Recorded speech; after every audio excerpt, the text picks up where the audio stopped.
Olá, pessoal! Este é o Maturidades. Eu sou Mariana Mello, jornalista, estudo envelhecimento e cultura de longevidade.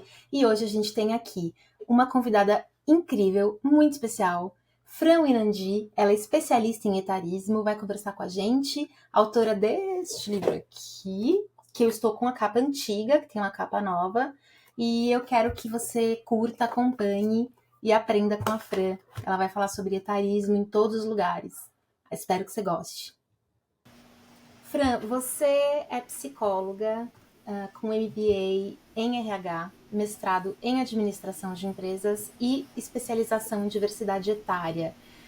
Além Isso. disso, autora, palestrante, empresária, eu queria saber como que esse tema do etarismo chegou até você. Tá. Eu venho da área de recursos humanos, né? E na área de recursos humanos a gente tem muitos marcadores etários. E isso foi uma coisa que sempre me incomodou, nas empresas, na minha trajetória toda, como headhunter também, né?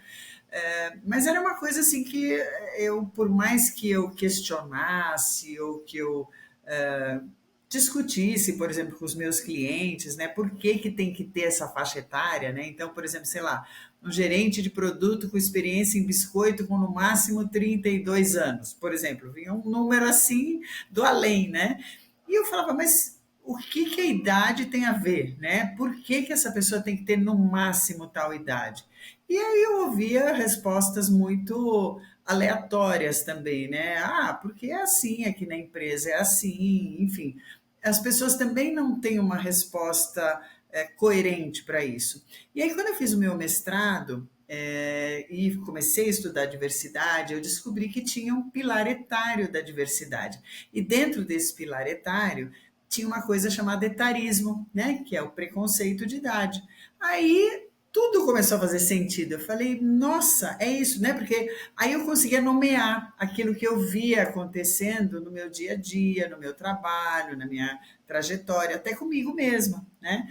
Que eu também passei por isso durante a minha trajetória. Então, quando eu descobri que tinha esse pilar etário da diversidade aqui no Brasil, ainda era uma coisa que ninguém falava, né? Talvez um pouco na academia, em artigos acadêmicos, uma pessoa ou outra, mas assim, nas empresas e na própria área de RH que eu trabalhava, ninguém falava sobre isso.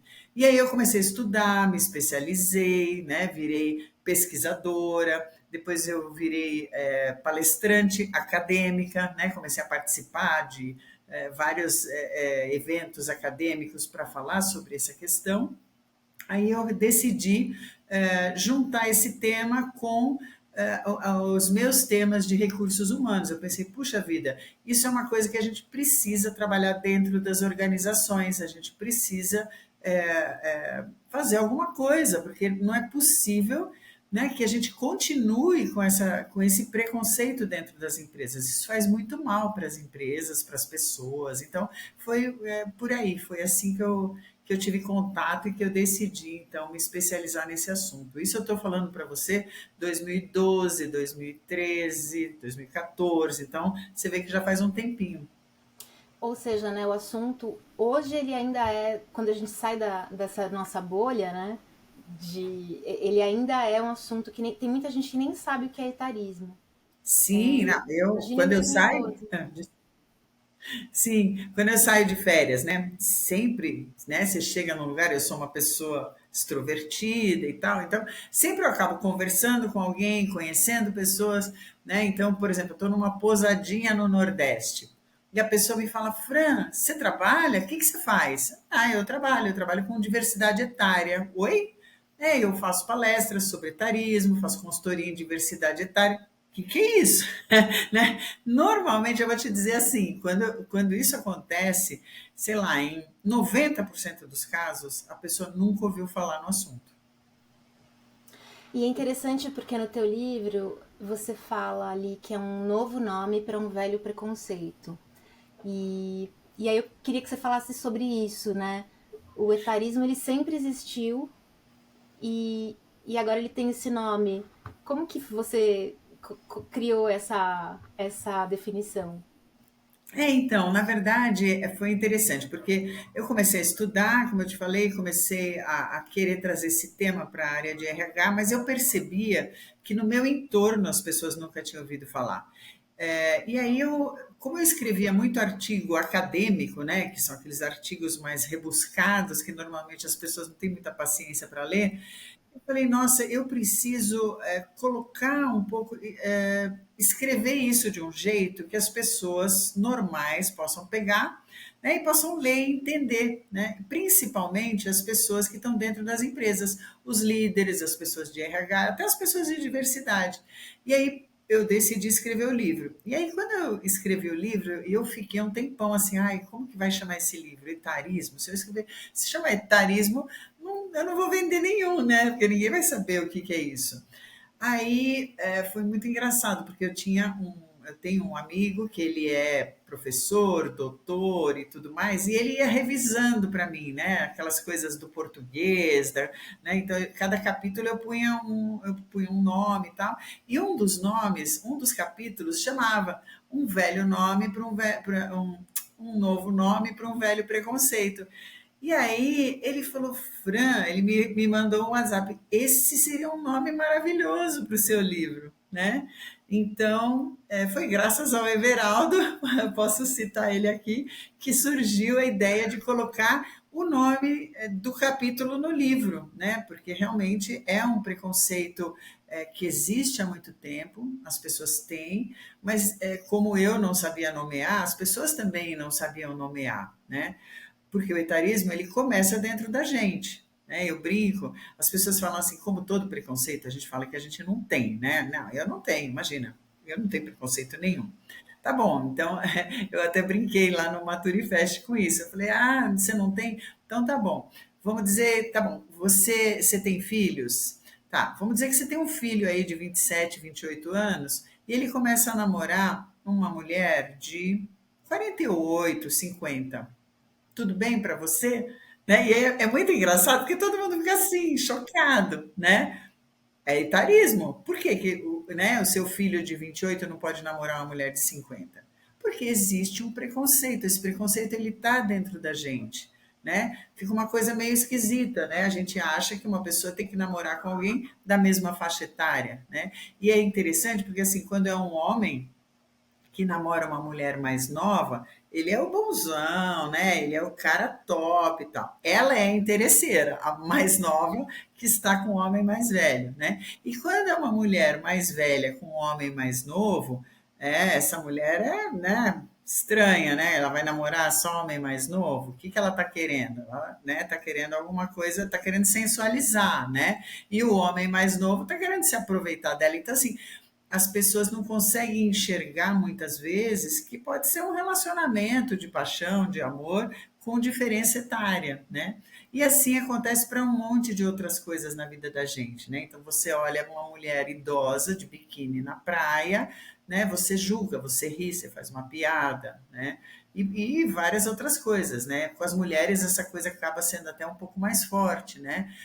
A gente acaba tendo preconceito com nós mesmas, né? Ah, eu não vou colocar essa roupa mais justa, eu não vou pôr esse decote, eu não tenho mais idade para usar tal coisa, né? Ou usar um salto assim assado, ou colocar um batom vermelho, ou sei lá. A gente vai criando umas fantasias, né? Que são meio que umas convenções sociais que estão na cabeça da gente, relacionando a idade a essas regras, essas normas, né? E tem uma censura até das próprias mulheres, né? Que falam, nossa, que ridícula, olha que não tem senso do ridículo, que, né, usando aquela saia curta. A crítica geralmente é de outras mulheres, né? As mulheres são muito críticas, muito consigo, né, e com as outras, né? Por exemplo, a questão dos cabelos grisalhos, né? Então, se deixam o cabelo grisalho, porque, nossa, por que que ela foi fazer isso? Olha que aparência envelhecida, por que que ela fez um negócio? Não, tinge o cabelo, não faz. Agora, se ela deixa o cabelo, se ela tinge o cabelo, ela não quer assumir, tá vendo? Ela não assume o envelhecimento dela, ela não, né, não se aceita. Então, assim, a mulher adora ficar julgando. Se faz algum procedimento estético é porque fez, se não faz é porque não fez, né? Então, nós somos assim, infelizmente, é uma coisa que a gente precisa mudar. A gente fala em sororidade, mas ela é pouco praticada. Ou seja, o etarismo ele recai mais ainda sobre as mulheres, né? Mas, os estudos eles mostram, né? Na verdade, assim, você tem as intersecções, né? Uma intersecção, ela amplifica o preconceito, né? Então, o etarismo ele é o terceiro maiorismo do mundo ocidental. Primeiro é o racismo, depois é o sexismo e depois é o etarismo. Agora, imagina quando você junta essas três coisas, né?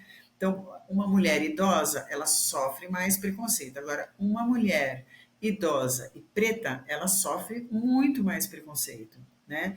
Então, você amplifica isso.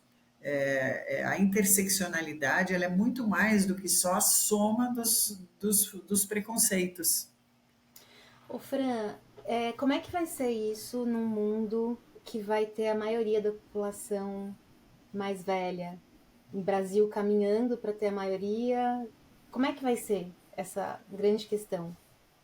Olha, eu acho que a gente tem um lado interessante dentro desse cenário, né? Que a gente está aprendendo a aceitar mais a diversidade, né? É só você olhar a geração Z, é uma geração que essa nova geração que está vindo, ela aceita muito mais a diversidade. Então, dentro desse cenário, as pessoas idosas talvez tenham um pouco mais de possibilidades do que tinham anteriormente, né? Porque até então as pessoas idosas elas eram jogadas para o aposento, né? A aposentadoria é um pouco esse é vamos dizer a etimologia da palavra, né? Quer dizer, vai para o aposento, né? A pessoa idosa é invisibilizada, ela não produz mais, então ela não me entrega nada de interessante, eu deixo ela de lado, né? Então agora não, agora com esses movimentos, né, onde a gente está mostrando que, puxa vida, né, a Organização Mundial de Saúde mostrou que de cada dois idosos, um sofre discriminação por idade.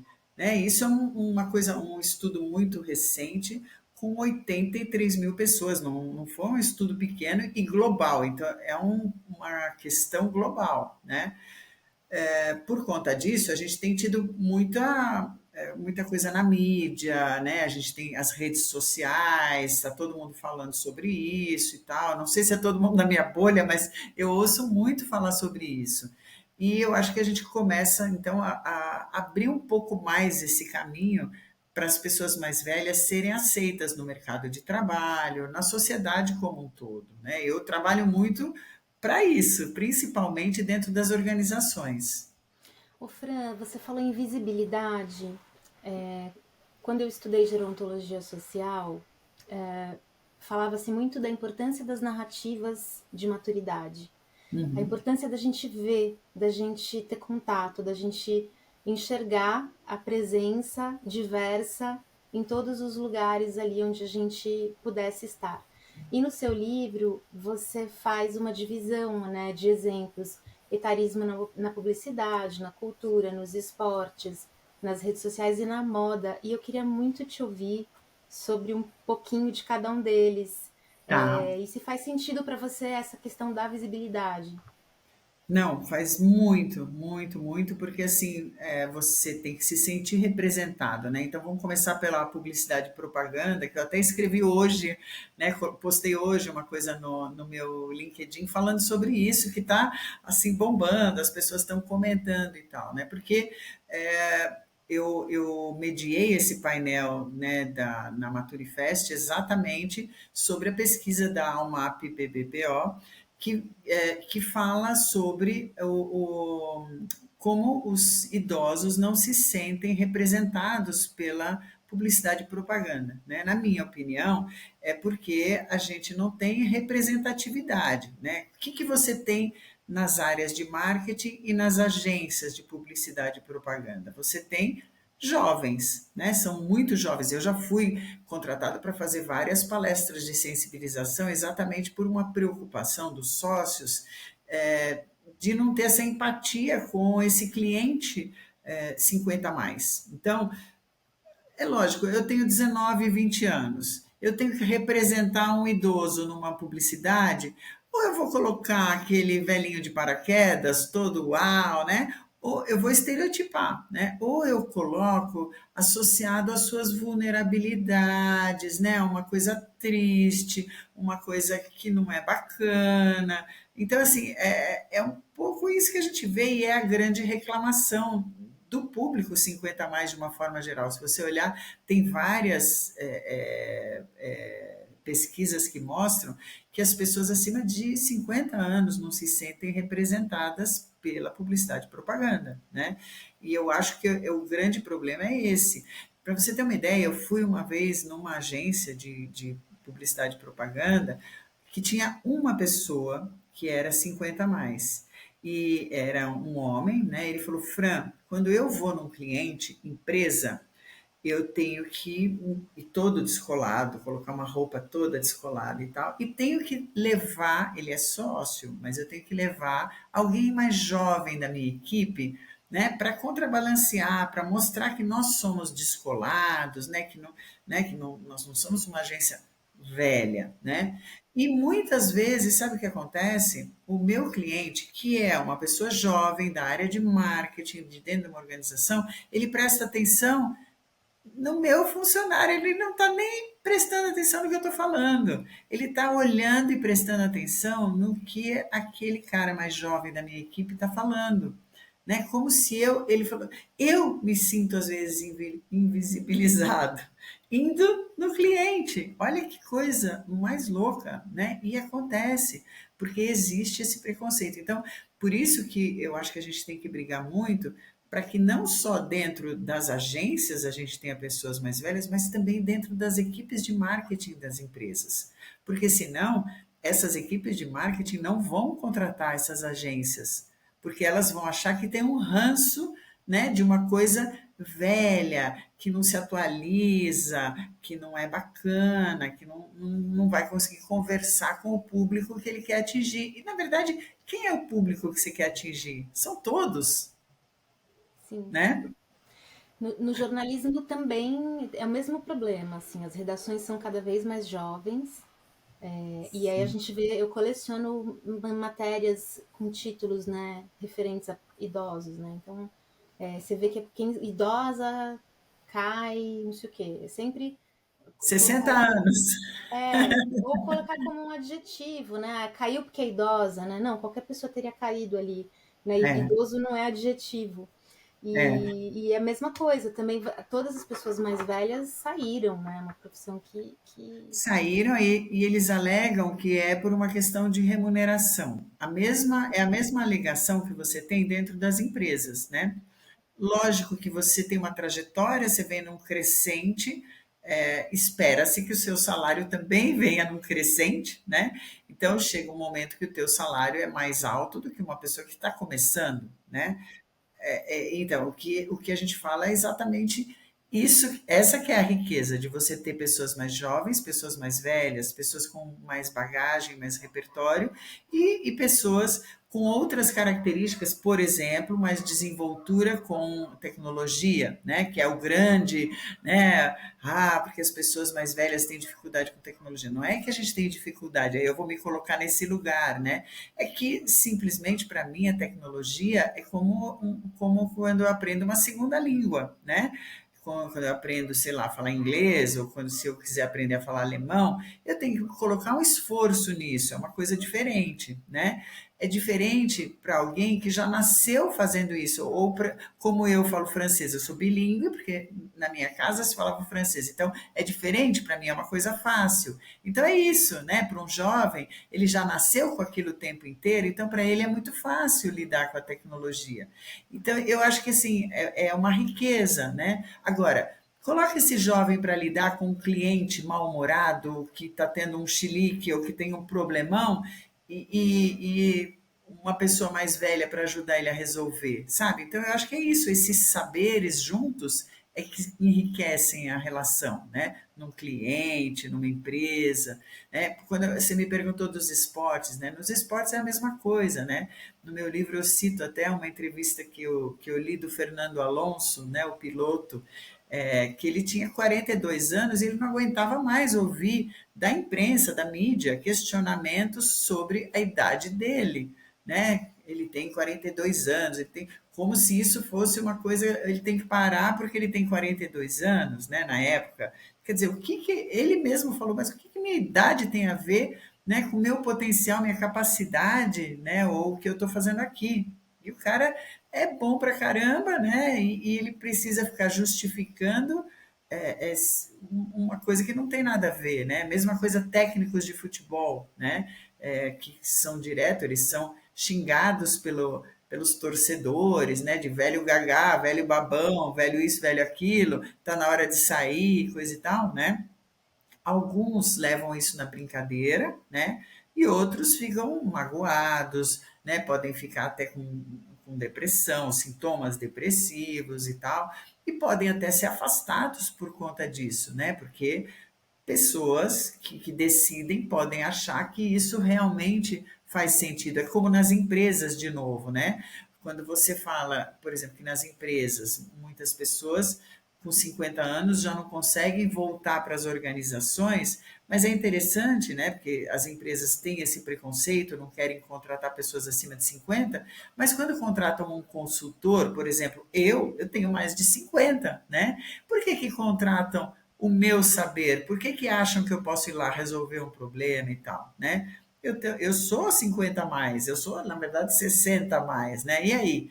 Por que que uma pessoa que trabalha dentro da organização não pode ter né, um potencial, ela tem que ser avaliada pela idade que ela tem. Então, isso acontece em várias coisas, né? A Daiane dos Santos também é outro caso que eu cito lá, não sei se você viu, mas que, né, questionaram que ela começou, ela entrou para a ginástica lá com 13 anos de idade, que ela já era muito velha, né, para ser ginasta. Quer dizer, a gente vive numa sociedade que é muito etarista, muito preconceituosa, né? E na moda, que você me perguntou, é, eu acho que é tão ou pior, né? Porque aí você tem uma questão da moda associar juventude à beleza, né?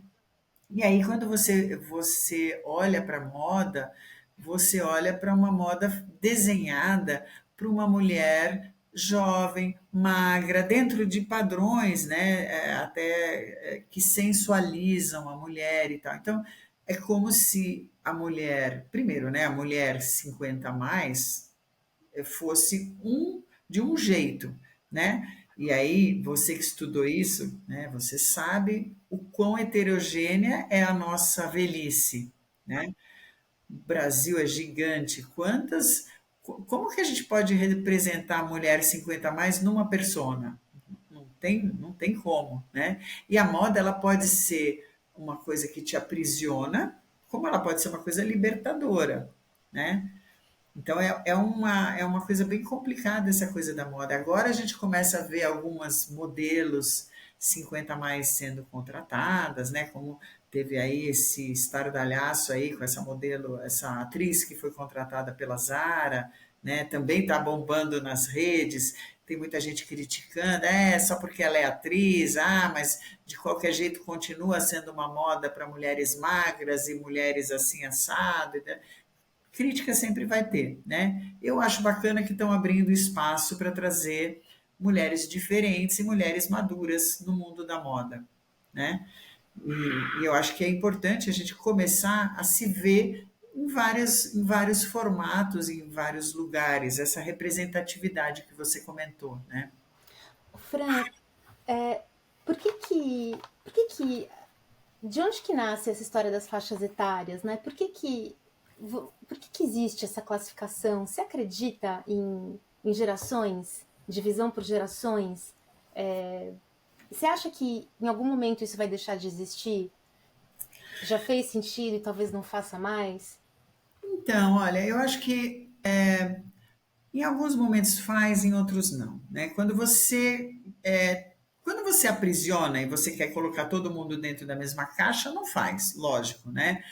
Porque geração Y é assim assado, geração Z é assim assado. Se você começa a colocar nas caixinhas e achar que todo mundo de tal geração vai reagir da mesma forma, não faz sentido. Agora, é lógico que quando você analisa, né, de onde vem essa coisa, né, essa questão geracional. Ah, os baby boomers é a geração nascida no pós-guerra, né? Então, essa foi uma geração que foi criada, por exemplo, chamando o pai e a mãe de senhor e senhora, né? Que trabalhava, estou falando aqui no Brasil, né? Trabalhava no máximo em duas ou três empresas, e olhava, enxergava o objetivo maior, a aposentadoria. Nossa, eu vou me aposentar e aí eu vou viajar pelo mundo, né? Muita gente morreu antes de conseguir atingir esse objetivo, né? A empresa é uma grande família, né? Por que é interessante a gente entender isso, né? Se eu estou fazendo um trabalho de diversidade etária dentro de uma empresa e eu quero integrar gerações, é interessante que as gerações mais jovens compreendam esse mundo no qual essa pessoa viveu, né, onde ela foi criada, né, para entender por que de repente para essa pessoa a empresa é uma grande família, né? Ou por que essa pessoa vai pegar um currículo e vai achar que alguém que trabalhou, sei lá, 6 meses num lugar, 8 meses no outro é instável, né? Porque para ela a vida era trabalhar em duas, três já era uma coisa, né, absurda, né? Agora, por outro lado, eu também consigo conscientizar essa geração de que hoje as coisas são diferentes, né? Que, por exemplo, quando um jovem está numa reunião e está falando com você, está fazendo uma apresentação e ele está olhando o celular e está participando da sua reunião, ele consegue fazer isso, ele consegue prestar atenção no que você está falando e também acompanhar alguma outra coisa pelo celular, né? É diferente, né? Não é que é falta de respeito. Então, assim, quando a gente começa a mostrar um pouco essas coisas, né? Ah, também tem uma coisa que eu acho que é muito legal, que é muito ilustrativa. As gerações mais jovens, por mais que tenham essa coisa da diversidade, uma abertura maior para a diversidade, elas têm muito pouca flexibilidade com essa questão dos preconceitos, né? Elas não conseguem entender, principalmente essa geração baby boomer, que foi criada assistindo os Trapalhões ou dando risada do Costinha, enfim, para quem muitas vezes uma piada é uma coisa extremamente preconceituosa. E essa geração mais nova agora não admite nenhum preconceito. A gente tem problemas, tá? Porque muitas vezes você tem um selecionando o outro, né? Num processo de seleção, né? E a gente tem uma falta de entendimento de ambas as partes, né? Porque um fala que é mimimi de parte de um e o outro fala, meu Deus, que coisa mais absurda que essa pessoa tá me trazendo aqui, né? Então, nesse aspecto, eu acho que trabalhar esse entendimento intergeracional é uma coisa bacana, sabe? Que você amplia a escuta e você amplia a empatia, que eu acho que falta. Você está falando disso no ambiente de trabalho, mas eu acho que isso se aplica a qualquer outro ambiente, né? A gente vê, por exemplo, sei lá, situações familiares em que você vê ali uma pessoa de uma outra geração fazendo um tipo de comentário que, Sim, que era aceito, e às vezes e diante de uma pessoa de outra geração mais nova que absolutamente milita contra, e realmente não há esse entendimento, né? não há, não há. É que é difícil você pensar em fazer esse trabalho fora de uma organização. Dentro de uma organização é mais fácil, né? Por exemplo, eu consigo fazer isso na minha família, né? Eu consigo, lógico, eu falo sobre isso. Agora, normalmente, num fórum normal, assim, né? Familiar e tal, você não vai falar sobre isso, né? Agora, eu acho que as universidades poderiam fazer um trabalho, né? Eu tenho conversado com algumas pessoas de universidades, principalmente depois daquele incidente de Bauru, que foi terrível, né, de etarismo e tal. Eu tenho sido procurada por pessoas de universidades que querem mudar, né, que querem ampliar esse debate intergeracional e, enfim, trabalhar essa questão da diversidade etária, porque estão recebendo, né, nas universidades muitas pessoas acima de 50 anos que estão voltando a estudar e tal. E aí começa a ter vários conflitos. E antes que esses conflitos virem, né, uma coisa midiática, uma crise midiática, algumas já estão começando a se antecipar. Né? E eu acho isso ótimo, porque tem que se antecipar mesmo. Tem que começar a mexer com isso. O Fran, uma coisa que eu acho que eu queria te ouvir é assim, o envelhecimento ele ficou tão maior, né? Essa faixa, quando a gente fala uma pessoa 50 a mais, é tão grande e é tão complexo que realmente é necessário olhar para isso e entender, por enquanto só é um entendimento ali de mercado, né? As pessoas compram isso, compram aquilo, se comportam assim, mas é um entendimento da maturidade como um grande espectro, né? Que é muito diferente. Eu estava até hoje conversando no outro fórum, né, sobre a questão da menopausa, né? A gente vai viver mais tempo menopausada do que não menopausada, nós mulheres, né? Então, eu acho que esse envelhecimento ele mudou tudo, ele muda o nosso entendimento sobre várias coisas, né?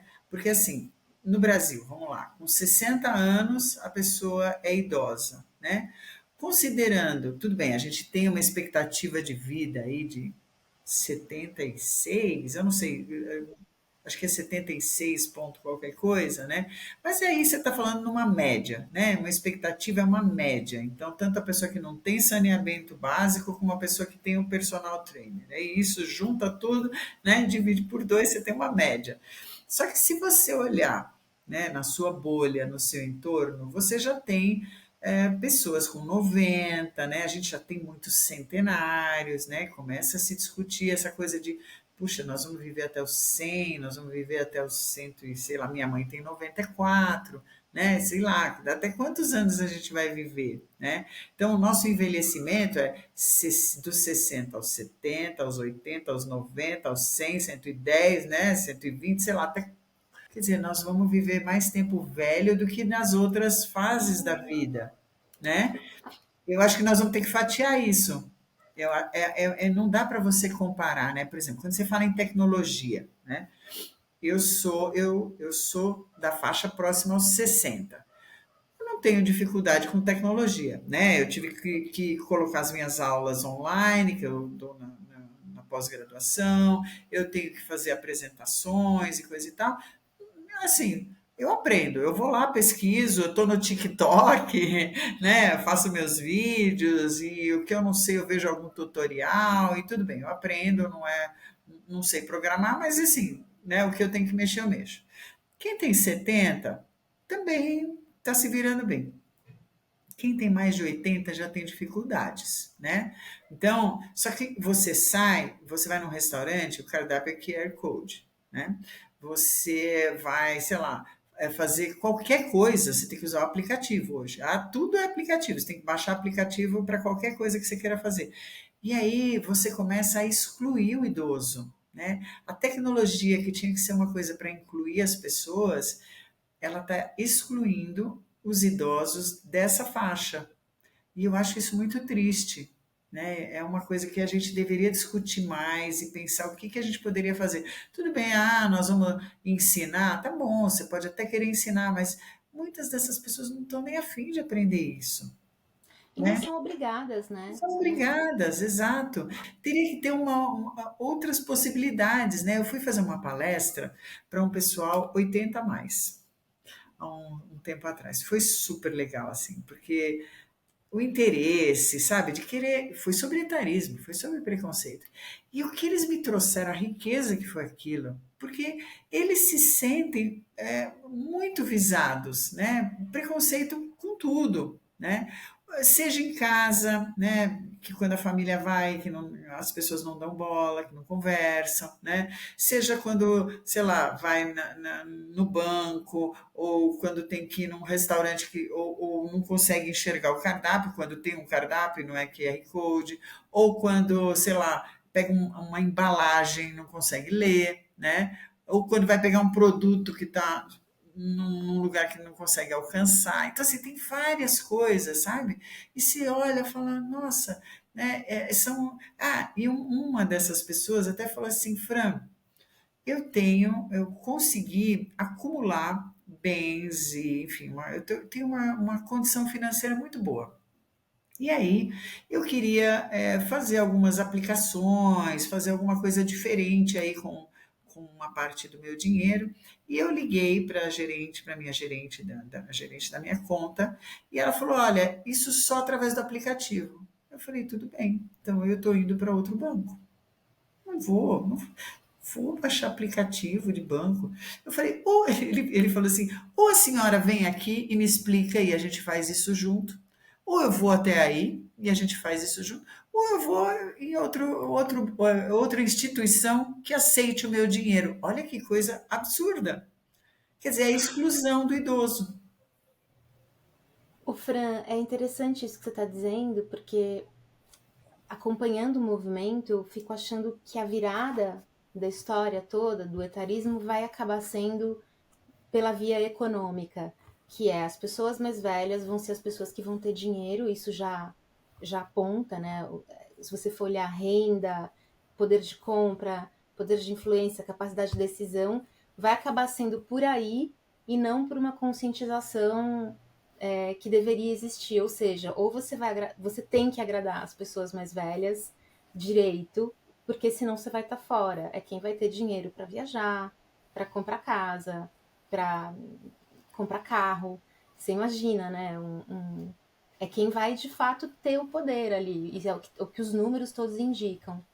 A economia prateada, a economia, né, os números da economia prateada têm mostrado que é um crescente, né, um oceano azul de oportunidades. Então, só no Brasil a gente está falando aí de 2 trilhões por ano de reais, né? Então, é muito dinheiro para ser deixado de lado, né? Para invisibilizar as pessoas. Então, eu acho que sim, é um dos caminhos, não é o único, né? É um dos caminhos, porque ainda assim você tem é, aquela coisa do preconceito que está dentro das pessoas, né? Então, não adianta, você não consegue forçar a barra. É por isso que eu acho que tem que ser um trabalho educativo, sabe? Porque por mais que eu possa fingir, né, que eu não tenho ou que eu, né, isso em algum momento aparece, né? E quando aparece, estraga tudo que a pessoa está tentando mostrar, quando a coisa não é genuína, né?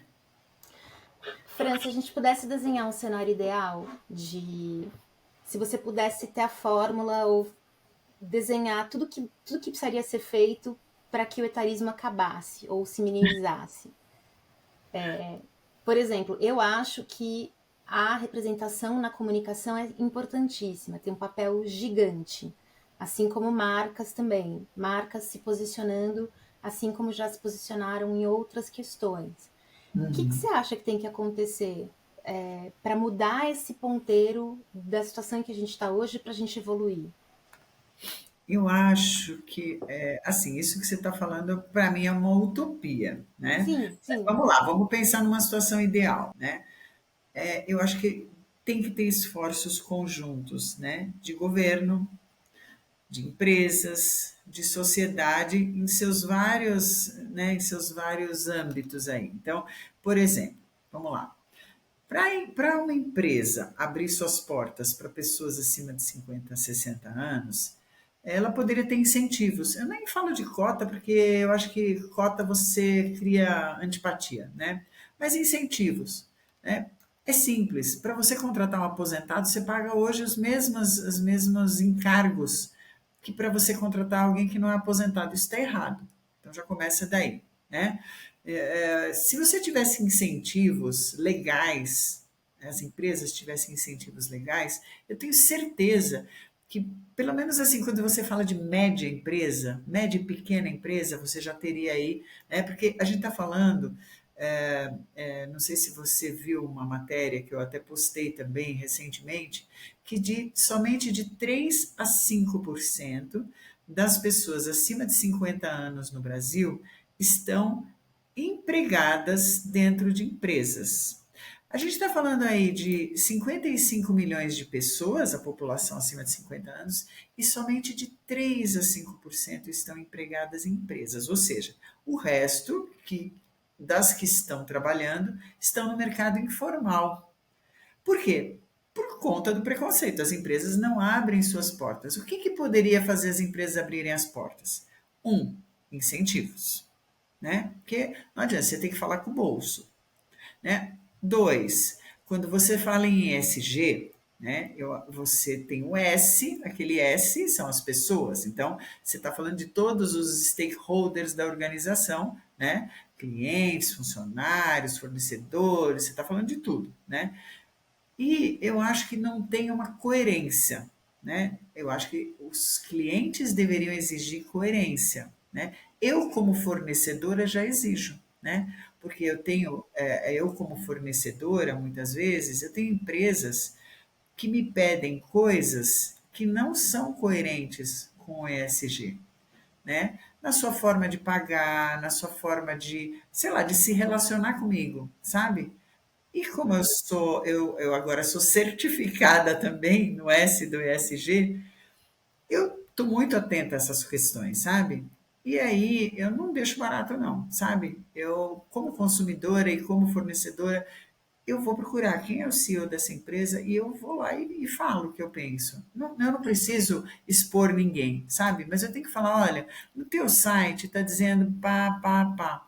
Eu sou a Fran, que fui aí fazer uma palestra.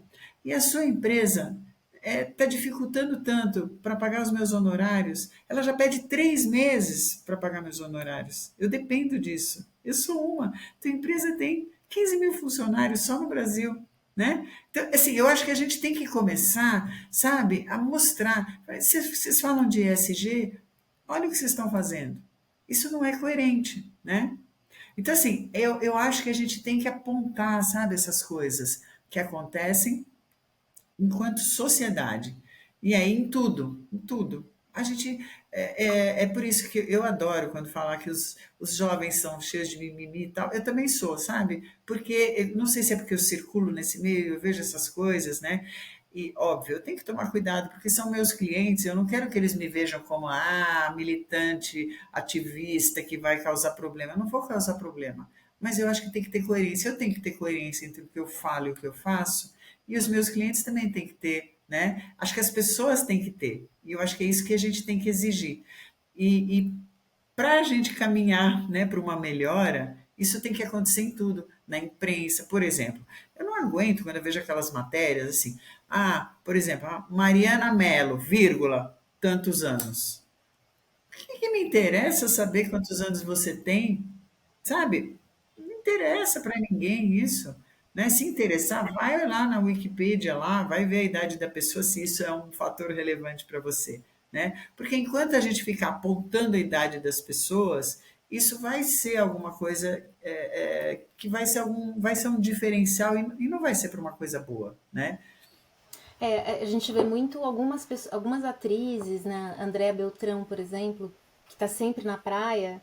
Tem várias, assim, aos 58 anos, vírgula, Andréa Beltrão vai Isso, à praia de maiô. Então, qual é a lógica, né? Tipo, você tá me dizendo que, né, com 58 anos é notícia, né? Ela tá de maiô, ou que tá errado, ou que ela não devia, ou olha que legal que ela tá indo de maiô, mesmo tendo 58 anos. Tipo, quem é que toma essa decisão de construção de frase dessa isso. forma? É o etarismo disfarçado de elogio, né? Eu vi outro dia uma matéria que eu achei super legal também de um jornal carioca, né? Que justamente o jornalista ele falou isso. Ele estava andando na praia e ele foi comprar alguma coisa e pagou com o cartão. O cartão no celular. E aí o vendedor falou assim: Nossa, isso não é muito comum para essa desenvoltura, alguma coisa assim, não é muito comum para alguém da sua idade. E ainda olhou para a moça que estava com ele e falou assim: parabéns, olha, bem bacana isso, uma pessoa da idade dele fazendo um negócio desse, sabe?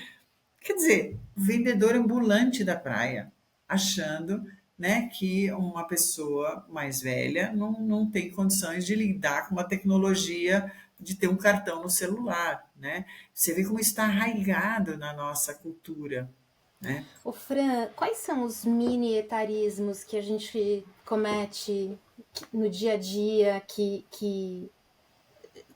as pequenas coisas, as pequenas piadinhas, os comentários que eles passam ali no dia a dia e que vão perpetuando ali? Olha, eu acho que esses elogios, né, que são, na verdade, é o preconceito disfarçado, são minitarismos, como você chamou, mas assim, eu acho que tem uma questão social, até por isso eu não sou tão, né, quando a pessoa, por exemplo, eu tenho 60, a pessoa fala assim, 60? Nossa, não parece. Como você está conservada, né? Você não parece uma pessoa de 60. Então, isso é preconceito, né? Como que uma pessoa de 60 tem que parecer, né? Já começa daí. Conservada por quê? Eu não sou picles, né? Azeitona, picles. Então, já tem uma coisa também, né? Mas eu levo na brincadeira e eu parto para uma educação mais divertida, entendeu? Eu brinco e tento corrigir essa coisa com isso, né? Mas eu sei que a pessoa não faz por mal, entendeu?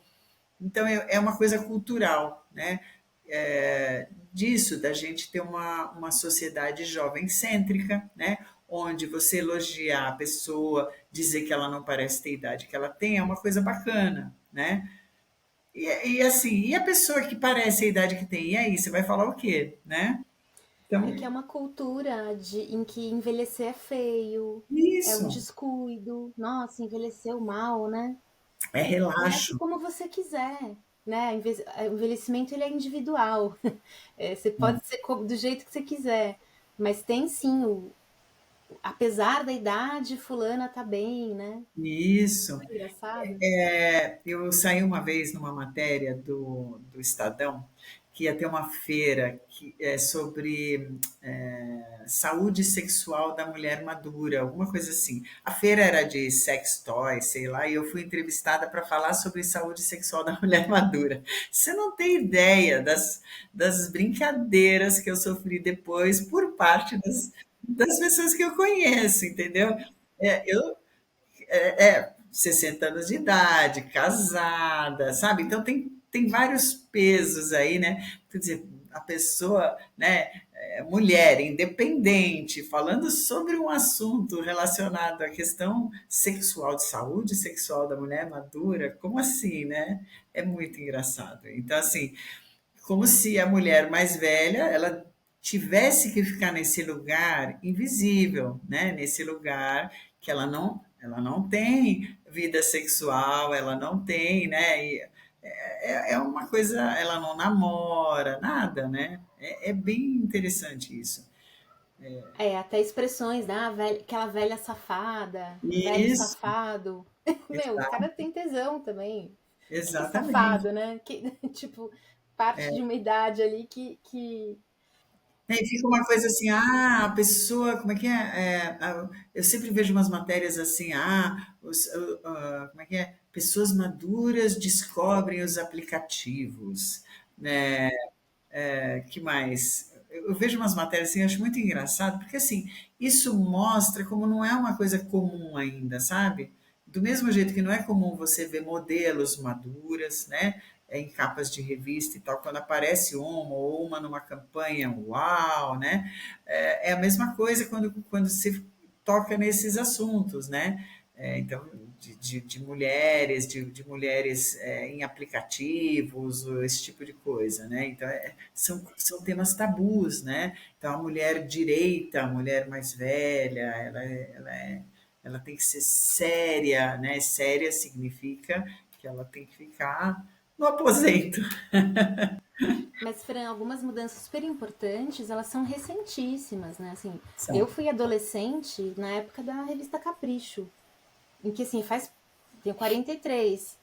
Mas assim, há pouquíssimo tempo era aquele padrão de beleza, era aquele cabelo, era aquele corpo, era aquela roupa. Isso que a gente vê hoje de diversidade de cabelos, de corpos, isso é muito novo, aconteceu Verdade. ontem, né? A gente não tinha isso, é muito recente.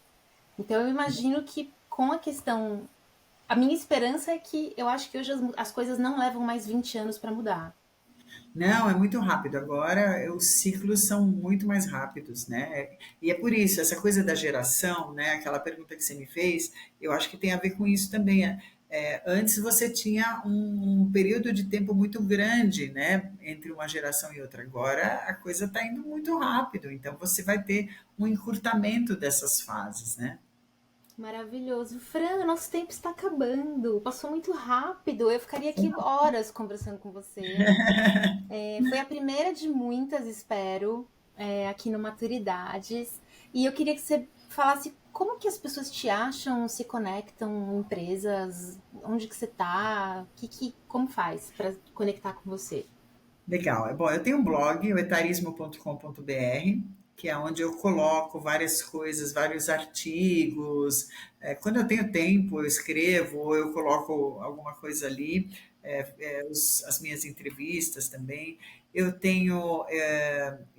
coloco muita coisa também no meu LinkedIn, né, onde eu troco muito com as pessoas. Isso eu adoro, porque as pessoas conversam muito comigo ali no LinkedIn, sabe? Eu coloco um negócio, aí as pessoas comentam e contam suas histórias e tal, então isso eu adoro. Eu tenho um perfil no Instagram, que é o @fran_winandi, onde eu também coloco algumas coisas. Eu tenho um no TikTok, que é franwinandi1, que esse eu estou aprendendo, mas está sendo bem Seu interessante. livro, Meu livro. Isso, você está com a capa maravilhoso. antiga, então vou mostrar a capa Esse, nova. ó, eu sou leitora já do passado, ó. Olha, esse aqui, na verdade, ele está sendo lançado agora, tá? Uhum. Ele é esse aí que você tem atualizado e a gente vai fazer um lançamento formal agora em setembro, junto com o livro de caixinha. Você, é a primeira vez que eu estou falando isso em público, mas estou lançando um Eu livro de vou. caixinha sobre etarismo também, aquele de Maravilhoso. cards, sabe? Então, em breve vou colocar nas minhas redes aonde vai ser e tudo mais. Mas isso deve acontecer final de setembro. Manda pra gente divulgar. Mando, E vai ser mando muito sim. legal. Fran, que honra falar com você. Muito Imagina, obrigada. uma é toda minha. Muito obrigada. Que lindo seu trabalho, maravilhoso. Estamos juntas nessa luta, Obrigada. nessa causa. E eu espero que você venha 1000 vezes aqui, porque tem assunto assim. Espero que da próxima vez a gente consiga fazer presencial. Tá perfeito. Eu estou à disposição. Muito sucesso aí para você, Mariana. Obrigada, Fran. Imagina.